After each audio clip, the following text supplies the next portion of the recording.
আজকের সভার সম্মানিত সভাপতি, প্রধান অতিথি, মেহেরপুর জেলার গণমানুষের নেতা, দুঃসময়ের সাবেক এমপি, মেহেরপুর জেলা বিএনপির সংগ্রামী সাবেক সাধারণ সম্পাদক, কেন্দ্রীয় নির্বাহী কমিটির সদস্য, আপনাদের প্রিয় নেতা জননেতা আমজাদ হোসেন সহ এখানে উপস্থিত আছেন মেহেরপুর জেলা কৃষক দলের সংগ্রামী আহ্বায়ক জনাব মাহবুবুর রহমান, সাধারণ সম্পাদক মিজানুর রহমান সহ আপনারা যারা মঞ্চে আছেন এবং মঞ্চের বাইরে আমার মাইক্রোফোনের শব্দ যিনাদের কান পর্যন্ত পৌঁছাচ্ছে, তিনাদের সবাইকে বাংলাদেশ জাতীয়তাবাদী দল বিএনপি এবং আমার ব্যক্তিগত পক্ষ থেকে জানাই সালাম এবং শুভেচ্ছা। আসসালামু আলাইকুম।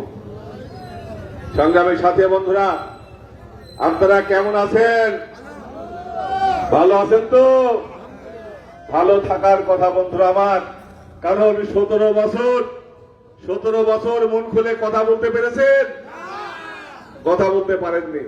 নির্বাচন আসলে আমাদের ঘুমাতে হতো কোথায়? মাঠে ঘুমাতে হতো। আর আমাদের বউ ছেলেমেয়েরা পুলিশের নির্যাতনের শিকারে হাটের অসুখ হয়ে গেছে, হাটের। তাই না? আমরা মনে করেছিলাম যে 5ই আগস্ট যে বিপ্লব, এই বিপ্লবের মাধ্যমে বাংলাদেশে গণতন্ত্র ফিরে আসবে। 5ই আগস্টের বিপ্লবের পরে বাংলাদেশের মানুষ কথা বলার সুযোগ পাবে। 5ই আগস্টের পরে মানুষ মন খুলে কথা বলবে, এটা চেয়েছিলাম নাকি?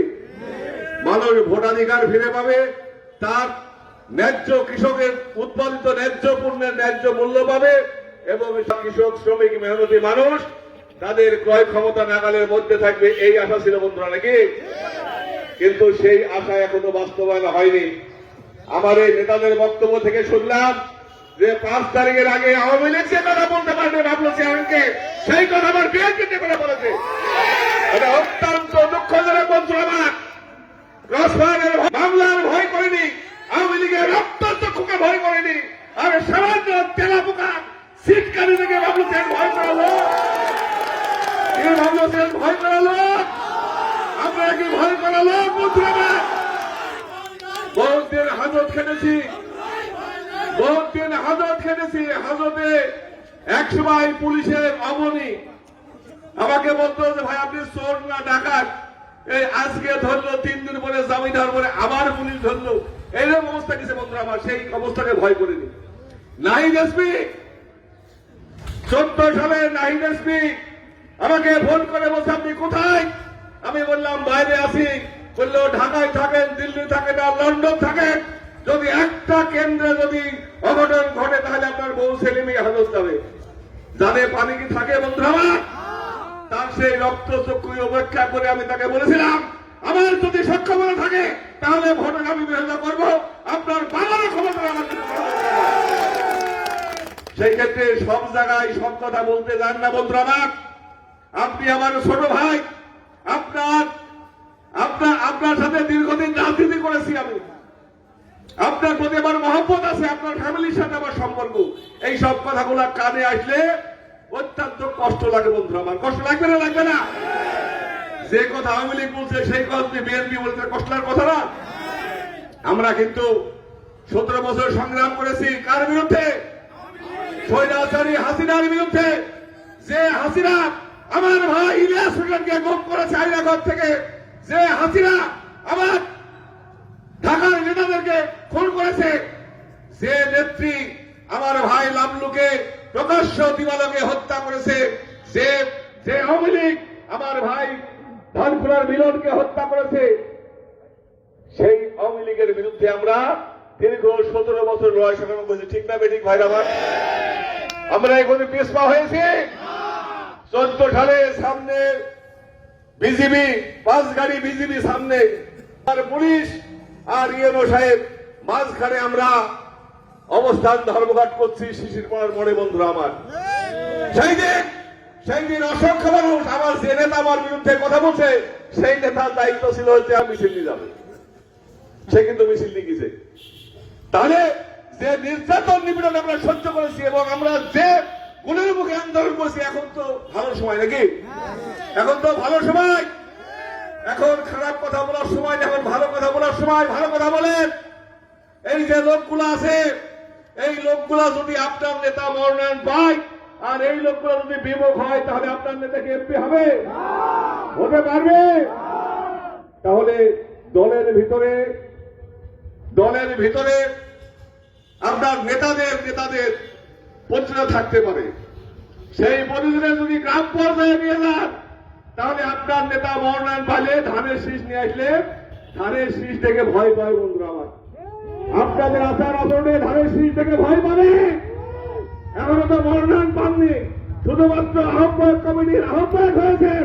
এই আহ্বায়ক হয়ে যদি এত দাপট হয় তাহলে এমপি হলে আপনার কি দাপট হবে? বিএনপির মানুষের বিরুদ্ধে এটা কিন্তু অবধাবন করতে জানে এবং থেকে বন্ধুরা আমার। সেই ক্ষেত্রে আমাদেরকে দয়া করে আমাদেরকে ভয় দেখাবেন না। ভয় দেখানোর বহুত সময় চলে গেছে, ভয় করিনি, এখন তো ভয় করার প্রশ্নই আসলে বন্ধুরা আমার। সংগ্রামী সাথে বন্ধুরা আমার, আজকে সবার প্রথমে আমার যে কথাটা বলা উচিত ছিল কিন্তু আবেগে আমি বলতে পারি না। আজকে বিএনপির প্রতিষ্ঠাতা শহীদ প্রেসিডেন্ট জিয়াউর রহমানের আত্মার মাগফিরাত কামনা করছি। আজকে বাংলাদেশে হাজার তামাল সন্তান আবু সাইদ মুক্ত সহ যারা জীবনে তাজা রক্ত বিলেতে আমাদেরকে কথা বলা শুরু করবে তাদের আত্মার মাগফিরাত কামনা করছি। যে 20,000 মানুষ চোখ কালো হয়ে গেছে, পা কেটে ফেলেছে, বন্ধুত্ব বরণ করছে, তাদের সুস্থতা কামনা করছি বন্ধুরা আমার। এই সভা থেকে আমি আরেকটা কথা বলতে চাই।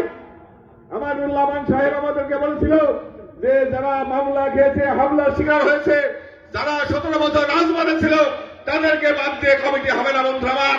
কিন্তু আমরা অত্যন্ত দুঃখের সাথে লক্ষ্য করলাম যে 1-2 নেতা বাদে জেলা আহ্বায়ক কমিটিতে কারোর নামে মামলা নাই এবং 17 বছরে একটা ফুটেজও দেখাতে পারবে না যে তারা কোন সংগ্রামী ছিল বন্ধুরা আমার। সেই সমস্ত কমিটি করা হয়েছে বন্ধুরা আমার। আমরা তাও মেনে নিয়েছিলাম। কমিটি গঠনের পরে যে প্রক্রিয়া, সেই প্রক্রিয়াকে ঠিক করা হয়নি। 7 সদস্যের কমিটিতে আমজাদ সাহেবকে, মাসুদুরকে একদিন ডাকা হয়েছে, তারপরে তারা নিজের ইচ্ছামতো কমিটি করছে। 31 সদস্যের কমিটি হওয়ার পরে আমাদেরকে একদিনও ডাকা হয়নি যে কমিটি করতে হবে, আসেন কিভাবে কমিটি করবো। আজকে ইনসারুল সাহেবকে আর মেঘলাকে পৌরসভার দায়িত্ব দিয়েছে, আর ফয়েজকে, আব্দুল আওয়ালকে আর রেজাউল চেয়ারম্যানকে দায়িত্ব দিয়েছে গার্নি থানার। আমরা যারা লড়াই সংগ্রাম করলাম আমরা মনে হচ্ছে আওয়ামী লীগ হয়ে গেছি বন্ধুরা আমার। এর অধিকারকে আপনারা চান? যদি চান দয়া করে দাঁড়িয়ে 2 হাত তুলে বলতে হবে অধিকার চাই। সবাই উঠে তবে বলেন, হাত তুলে বলেন অধিকার চাই বন্ধুরা আমার। সেই ক্ষেত্রে আমার প্রিয় নেতা বিএনপির ভারপ্রাপ্ত চেয়ারম্যান জনাব তারেক রহমানকে উদাত্ত আহ্বান জানাবো, যদি বিএনপিকে বাঁচিয়ে রাখতে হয়, যদি বিএনপিকে মেহেরপুর গান্ধীতে টিকিয়ে রাখতে হয়, তাহলে এই কমিটির সংস্কারের কোন বিকল্প নাই বন্ধুরা আমার। আছে সংস্কারের বিকল্প আছে বন্ধুরা আমার। রাত অনেক হয়ে গেছে, আপনারা খুব অস্থির হয়ে আছেন। আমি আর বেশি কথা বলবো না, আমি আমার সংক্ষিপ্ত বক্তব্য এখানে শেষ করছি। বাংলাদেশ জিন্দাবাদ, বাংলাদেশ জাতীয়তাবাদী দল জিন্দাবাদ, শহীদ প্রেসিডেন্ট জিয়াউর রহমান অমর হোক, খালেদা জিয়া জিন্দাবাদ, তারেক রহমান জিন্দাবাদ। তারেক রহমান ফিরে এসে আসবে ফিরে বাংলাদেশে। ধন্যবাদ সবাইকে।